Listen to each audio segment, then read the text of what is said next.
Welcome to INTERGENDERACTION, an Erasmus Plus project funded by the European Commission. In this chapter, we will discuss about the difference between equality and equity in the workplace, and how it differs in terms of effectively managing potential intergenerational and gender conflicts. Equality and equity are two crucial concepts in the workplace, but they are often confused. Understanding the difference between them is essential for building truly fair and inclusive work environments. Equality in the workplace refers to giving everyone the same opportunities and treatment, regardless of gender, age, origin, etc. It involves removing direct barriers so that, for example, men and women have the same access to a job, the same base salary for the same role, or the same training opportunities.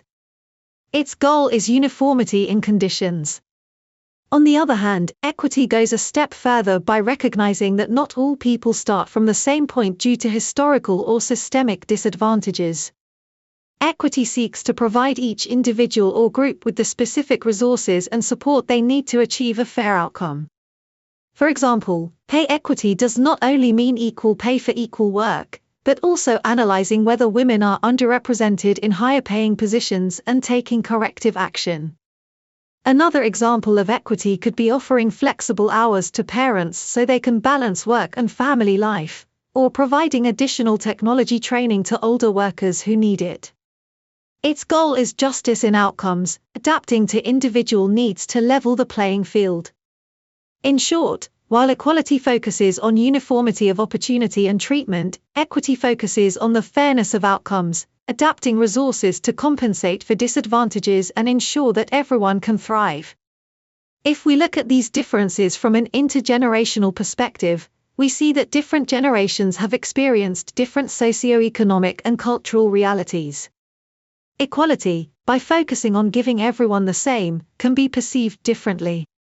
For example, older generations, such as baby boomers or Generation X, who have witnessed significant advances in equal opportunity, e.g., women's access to the labor market or the reduction of explicit discrimination, may view equality policies as an already established achievement or may even feel that an excessive emphasis on equity could take something away from them.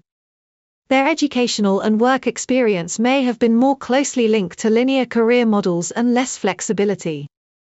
In contrast, younger generations, millennials and Generation Z, grew up with a greater awareness of structural and systemic inequalities.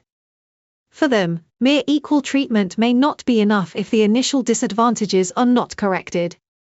They demand equity in areas such as pay transparency. Millennials and Gen Z are much more likely to believe that pay transparency leads to equity, personalized development opportunities, and a real work-life balance. They don't just want access, they want conditions that allow them to flourish, which often means adjustments for caregiving responsibilities or the need to develop new technological skills. This contrast can create tensions. Younger generations may see existing structures as unfair and rigid, while older generations may perceive demands for equity as preferential treatment or a devaluation of their experience. For example, an equal technology training policy that does not take into account each generation's starting point or familiarity with technology may be ineffective.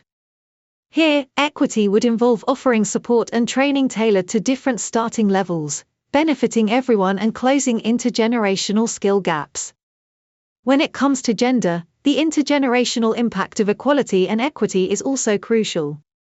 Women from the baby boom or Generation X may have faced more explicit gender barriers, discrimination in promotion, difficulty balancing work and family life without support, that limited their wage trajectory and benefits, e.g., future pensions due to career gaps. For them, equity could now mean retroactive recognition of those disadvantages. Young women, while they may experience less direct discrimination, still face the gender pay gap and the glass ceiling, as well as pressure from gender roles in work-life balance. Equity for them means flexibility and work-life balance policies that do not penalize their careers, specific mentoring, and the elimination of unconscious biases in promotions. Ultimately, understanding these generational differences in the perception and need for equality and equity is critical for organizations to design policies that are not only fair in theory but effective in practice for all their employees, regardless of age or gender. That's all for today. Thank you for listening to our Intergenderaction podcast. Remember, if you want to continue learning about intergenerational and gender diversity and inclusion, visit our official website intergeneraction.eu and don't forget to follow us on social media.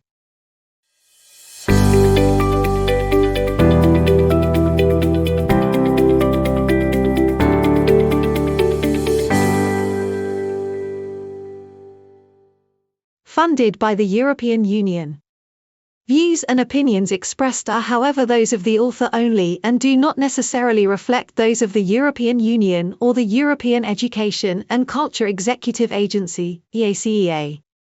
Neither the European Union nor EACEA can be held responsible for them. This work is licensed under the Creative Commons Attribution Share Alike 4.0 International License. To view a copy of this license, visit http://creativecommons.org/licenses/by-sir. Logos are excluded from this license.